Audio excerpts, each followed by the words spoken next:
मूसलाधार बारिश के दौरान पूरा शहर दरिया बन गया है।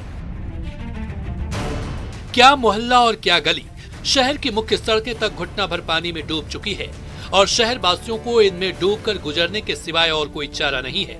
फारबिसगंज नगर परिषद की लापरवाही की वजह से पूरे शहर का ड्रेनेज सिस्टम फेल हो गया है और इसका खामियाजा हर साल मानसून के दौरान यहाँ के बाशिंदों को कुछ इस तरह से भुगतना पड़ता है। पानी पानी छपरा। मानसून में छपरा की सड़कों पर मानो दरिया बह रहा है। छपरा नगर निगम की लापरवाही की वजह से चंद घंटे की बारिश में ही पूरे शहर का ऐसा हाल होकर रह गया है। हर तरफ बस पानी ही पानी है और आम जनजीवन लॉक होकर रह गया है। हालांकि जरूरत पड़ने पर आम लोग घरों से निकल रहे हैं तो उनका सामना सड़क पर बह रहे सैलाब से हो रहा है। पानी में डूबा बेतिया। मूसलाधार बारिश से बेतिया शहर की सूरत बिगड़ कर रह गई है। मुख्य सड़कों से लेकर सभी गली मोहल्ले पानी में डूब गए हैं तो सरकारी दफ्तरों का और बुरा हाल हो गया है। जल जमाव ने शहर की रफ्तार थाम कर रख दी है। घुटने भर पानी में काफी मुश्किल से गाड़ियां रेंग पा रही है। जल निकासी और नालों के रखरखाव में बेतिया नगर परिषद लाखों रुपए खर्च करती है। इसके बावजूद बेतिया शहर पानी में डूब गया है। भुरहा नदी ने बनाया जल कैदी। लखीसराय में मानसूनी बारिश के दौरान उफन रही भुरहा नदी ने सलौंचा गांव के बाशिंदों का रास्ता रोक दिया है। फिलहाल भुरहा नदी खतरे के निशान से ऊपर बह रही है और सलौंचा गांव के ग्रामीण पूरी दुनिया से कट गए हैं। बीमार का इलाज कराना हो या फिर किसी काम से दूर शहर जाना हो, भुरहा नदी की उग्र धारा से बच निकले तभी आप सफल हो पाएंगे। ये ग्रामीण सालों से नदी पर पुल बनाने की मांग कर रहे हैं, लेकिन न जनप्रतिनिधि और न सरकारी नुमाइंदे इनका दुख दर्द सुनने को तैयार हैं। हरियाली पर बीमारी का वार। मॉनसून की मेहरबानी से रांची के खेतों में इस साल धान की फसल लहलहा रही है, लेकिन पैदावार पर कई तरह की बीमारियों के प्रकोप की वजह से किसानों के चेहरे से खुशी गायब है। जिनकी कमी से होने वाली खैरा बीमारी ने फसल को नष्ट करना शुरू कर दिया है, तो बाकी कीट के कहर से हरे भरे पौधों में सफेदी आने लगी है। ऐसे में बिरसा कृषि विश्वविद्यालय ने किसानों को कीटनाशी पाउडर का छिड़काव करने की सलाह दी है। कीटनाशी का जो धूल मिलता है, डस्ट मिलता है, उसमें से किसी का भुरकाव सुबह की बेला में जब पौधों पर शीत वर्तमान रहता मौजूद रहता है उस समय उसका भुरकाव करना है।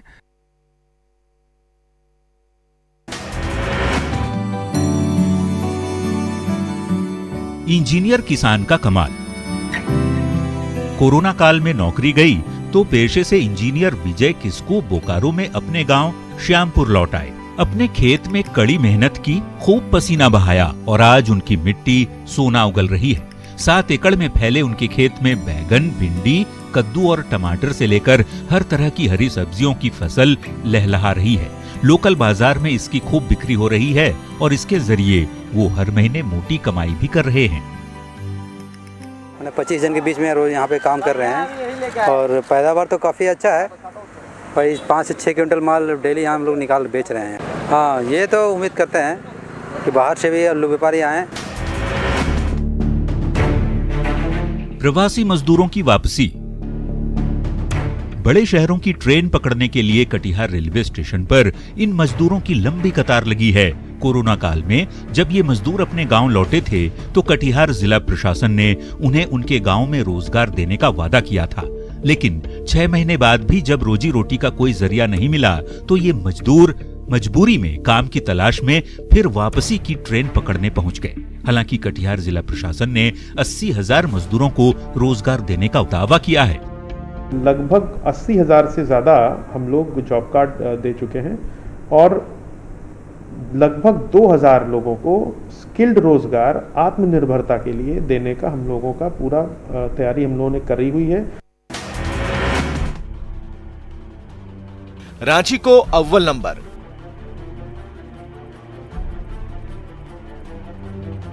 रांची सदर अस्पताल में दूर दराज से मरीजों का तांता लगा हुआ है। काबिल चिकित्सकों की टीम रोगियों के बेहतर इलाज में जुटी है।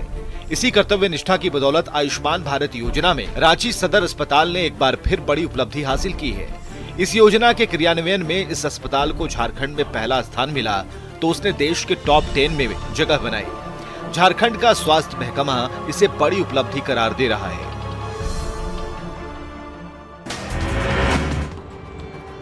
कोरोना को हराएगी बाबा नगरी। देवघर में कोरोना मरीजों की लगातार बढ़ती संख्या को देखते हुए नेत्र विभाग को कोविड अस्पताल में तब्दील कर दिया गया, जहां तमाम चिकित्सीय उपकरणों के साथ 30 बेड लगाए गए हैं। यहां सिम्टोमेटिक और एसिम्टोमेटिक मरीजों की देखभाल होगी। रोगियों की तादाद बढ़ने पर यहां और बेड लगाए जा सकते हैं। इसके साथ ही देवघर में डेडिकेटेड कोविड सेंटर्स की संख्या बढ़कर 16 हो गई है। के सिम्टोमेटिक पेशेंट का इलाज होगा।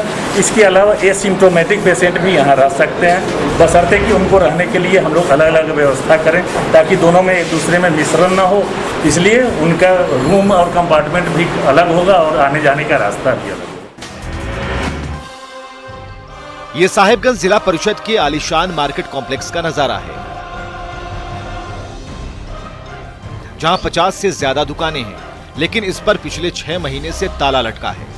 प्रशासन के निर्देश के बावजूद ये दुकानदार न तो अपनी दुकानें खोल रहे हैं और न जिला परिषद को किराया चुका रहे हैं। ऐसे में साहिबगंज जिला परिषद ने कड़ा रुख अपनाया है और किराया नहीं देने पर आवंटन रद्द करने की चेतावनी दी है। इंदौर से लोगों ने अभी तक नोटिस का जवाब नहीं दिया है। हम लोग चाह रहे हैं कि एक बार वो लोग की बैठक बुला करके सबको एक बार हिदायत देते हैं कि जो भी बकाया किराया है उसको जमा कर दें।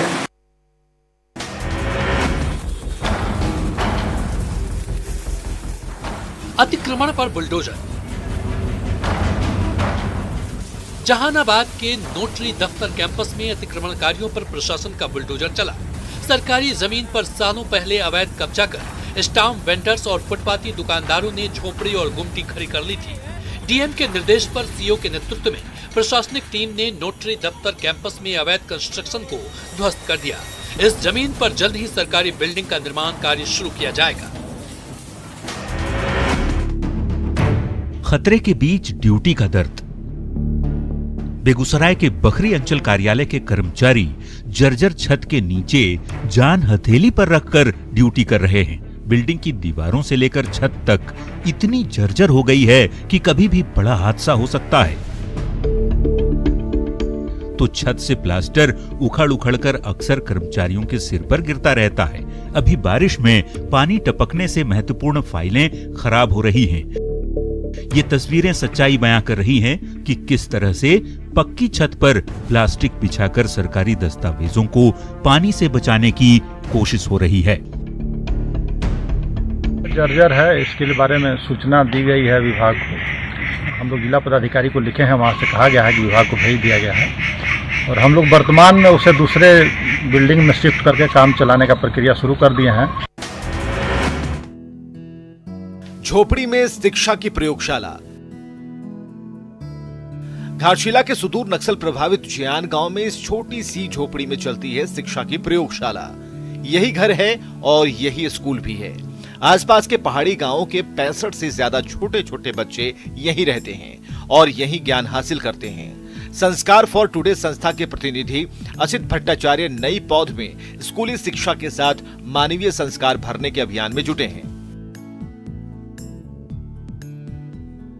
आज के आदिवासी लड़के जो इतने फ्लुएंट संस्कृत बोल रहे हैं, इतने फ्लुएंस में इंग्लिश बोलने सक रहे हैं, ये जैसे कि हमारे शहर में जाकर उन शहरी बच्चों के साथ कंधे में कंधा मिलाकर काम कर सके, बस मेरा मोटो वही है।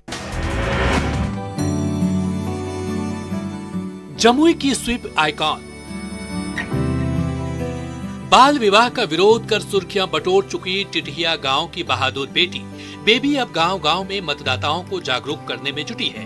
विधानसभा चुनाव में वोट प्रतिशत बढ़ाने के लिए जमुई जिला प्रशासन ने उन्हें स्वीप आइकॉन चुना है। पिछले साल लोकसभा चुनाव में भी वो जमुई की स्वीप प्रतिनिधि थी। उनके प्रयासों से ग्रामीण इलाकों में मतदाता जागरूकता आई थी। इस बार भी बेबी के कंधों पर महत्वपूर्ण जिम्मेदारी है। उनकी बातें बहुत प्रेरित करती हैं। प्रलोभन में ना आके करें, और अगर आपको पता चलता है कि हाँ कोई प्रलोभन में आके वोट कर रहा है तो आपका वहाँ पे कार्य होता है, आपका कर्तव्य बनता है कि उस चीज़ को रोकें और उसको समझाएं कि हमें निष्पक्ष वोट करना है, ना तो जाति धर्म को लेकर करना है। तिपहियों पर वोट की रेस। गया के हरिहर सुब्रमण्यम स्टेडियम में हरी झंडी मिलते ही ये बहादुर दिव्यांग अपनी ट्राइसाइकिल पर रेस लगाने में जुट गए हैं। वो दिखाने की कोशिश कर रहे हैं कि शरीर से लाचार होने के बावजूद उनका हौसला किसी से कम नहीं है। साथ में गया वासियों को वोट देने की अपनी जिम्मेदारी के प्रति जागरूक होने का भी संदेश दे रहे हैं, ताकि आम जनता की भागीदारी से लोकतंत्र का महापर्व सफल हो सके।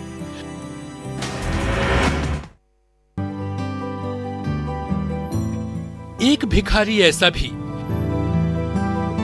गया के विष्णुपद मंदिर के रास्ते में सैकड़ों भिखारी घंटों से इंतजार में बैठे हैं।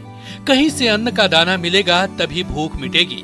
तो सड़क के किनारे भिखारियों के रहनुमा दास बाबा के चूल्हे से धुआं उठ रहा है। दाल और चावल पक चुका है तो तवे पर गर्मा गर्म चपातियां सेक रहे हैं, और खाना तैयार होते ही वो पहुंच जाते हैं विष्णुपद मंदिर की सीढ़ियों के पास, जहां सभी भूखे भिखारियों को भरपेट भोजन कराते हैं। तभी उनकी दिनचर्या पूरी होती है। इसे कहते हैं बांटने का सुख। दास बाबा के पास इतना राशन कहां से आता है ये तो कोई नहीं जानता, लेकिन इतना तो जरूर है कि उनके पास से कोई भूखा नहीं लौटता।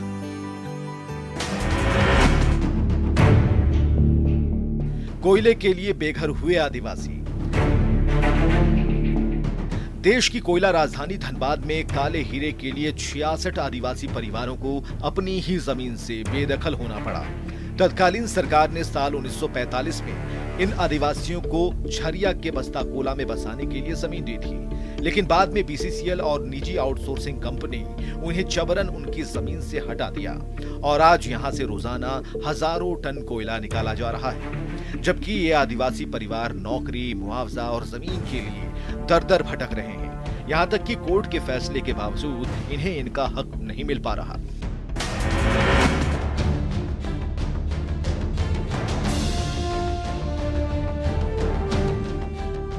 मालामाल करेगा मिथिला का सुपरफूड। सेहत और स्वाद से भरपूर मिथिलांचल के सुपरफूड मखाना के जरिए दरभंगा की तस्वीर बदलने जा रही है। टॉप 10 यूनिवर्सिटी से शिक्षित होनहार युवा भुवन सरावगी ने बिहार का पहला मखाना प्रोसेसिंग यूनिट खोला है, जहां हाईटेक तकनीक और प्रशिक्षित कारीगरों की मदद से महज 1 घंटे में 12 किलो मखाने की प्रोडक्शन और पैकेजिंग तो होती ही है, साथ ही इसे 12 राज्यों के बड़े बड़े शहरों में भी भेजा जा रहा है और इससे मार्केट में काफी अच्छा रिस्पांस भी मिल रहा है। यहाँ पे हम अच्छे क्वालिटी का मखाना बना पा रहे हैं एक अच्छे कॉस्ट पे, और हम लोग इसको देश विदेश में भेज पा रहे हैं। और इस हम जो यहाँ पे मखाना बना रहे हैं ये बाकी मखानाओं के संदर्भ में ये ज़्यादा गोल है, ज़्यादा अच्छा है, इसका न्यूट्रिशनल ज़्यादा क्रिस्पी है, और इसका न्यूट्रिशनल वैल्यू तो खैर जो मखाना का होता है वही है।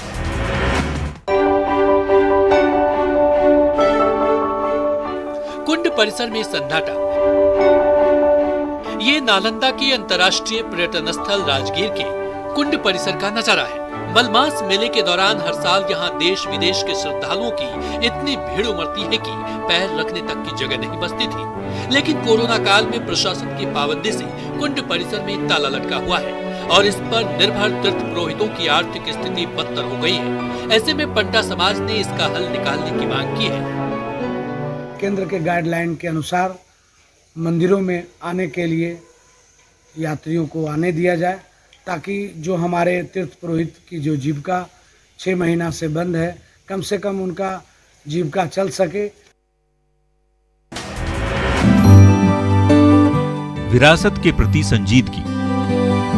दुमका का पथ निर्माण विभाग सालों पुरानी विरासत को करीने से सहेजे हुए है। कैशियर रूम में घुसते ही ये विशाल भाला किसी का भी ध्यान खींच लेता है। सालों पहले दफादार नामक सरकारी कर्मचारी इसी भाले को थामकर कैश रूम की सुरक्षा में मुस्तैद रहता था, लेकिन बाद में दफादार का पद खत्म हो गया और ये भाला पथ निर्माण विभाग की विरासत बन गया।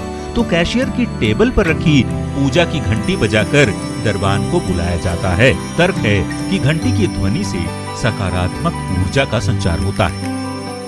ये घंटी के पीछे हमारा ये जब से हम इस कैशरूम में हैं लगभग 6-7 साल हो गया है, उस समय से इस घंटी को हमने यहाँ लगाया है, रखा है।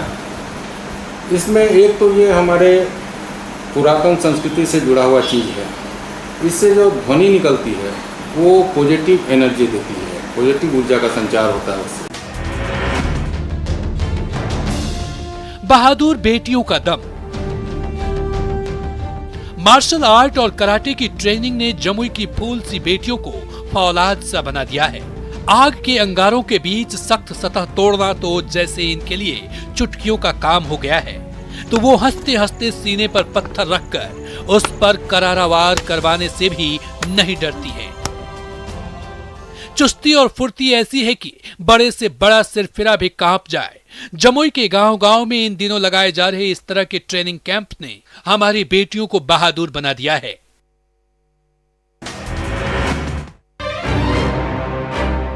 बिल्ली मौसी का रेस्क्यू। जब बिल्ली मौसी गया के देवघाट में इस गहरे कुएं में गिर गई तो म्याऊ म्याऊ सुनकर आसपास के लोगों की भीड़ जमा हो गई। बिल्ली को कुएं से बाहर निकालने की कोशिश शुरू हुई। रस्सी से बांधकर बाल्टी गिराई गई, लेकिन बिल्ली मौसी उसमें बैठने को तैयार नहीं हुई। सीढ़ी लगाई गई तो वो छोटी पड़ गई। फिर पाइप डाली गई, लेकिन वो प्रयास भी विफल रहा। थक हार कर लंबा सा बांस कुएं में डाला गया। आखिरकार बिल्ली मौसी बाहर निकली तो लोगों ने राहत की सांस ली। बिल्ली गिर गई थी, तो सब लोग निकालने का कोशिश किए, न समर्थ रहे। फिर बांस दे करके बिल्ली को फिर निकाला गया। अभी 5 मिनट हुआ है, बिल्ली निकल के उधर कुएं से ऊपर की ओर चली गई।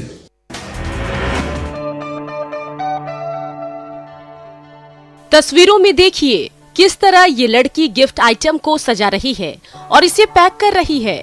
दरअसल 24 साल की समर शॉल नाम की ये लड़की रोज ऐसे ही गिफ्ट पैक करती है और अपने ग्राहकों को देती है। शादी, पार्टी, बर्थडे या फिर कोई और कार्यक्रम हो, समर तरह तरह के गिफ्ट बेचती है और अपने इस कारोबार से इसने घाटी में अच्छा मुनाफा कमाया है। लोग इसके नए स्टार्टअप को खूब सराह रहे हैं। समर अपने व्यवसाय को आगे बढ़ाने के लिए सोशल मीडिया का इस्तेमाल करती हैं। फेसबुक, इंस्टाग्राम, व्हाट्सएप के जरिए अपने ग्राहकों को गिफ्ट भेजती हैं। इससे इसके कारोबार का दायरा काफी बढ़ गया है। विश्वास है एक पेंटर का, साधना है एक कलाकार की, सोच है कोरोना को हराने की और मानना है प्रकृति जब तक खुश नहीं होगी कोरोना भागेगा नहीं। और प्रकृति को खुश करने के लिए जयपुर की शीला पुरोहित पेंटिंग साधना में जुटी हैं। अब तक 170 पेंटिंग्स बना चुकी हैं प्रकृति की और संकल्प है जब तक कोरोना भागेगा नहीं, यूं ही वाटर कलर से पेंटिंग्स बनाती रहेंगी। शीला एक संदेश दे रही है पूरे समाज को, अभी भी चेत जाइए, प्रकृति का संरक्षण कीजिए, कोरोना तो अपने आप भाग ही जाएगा।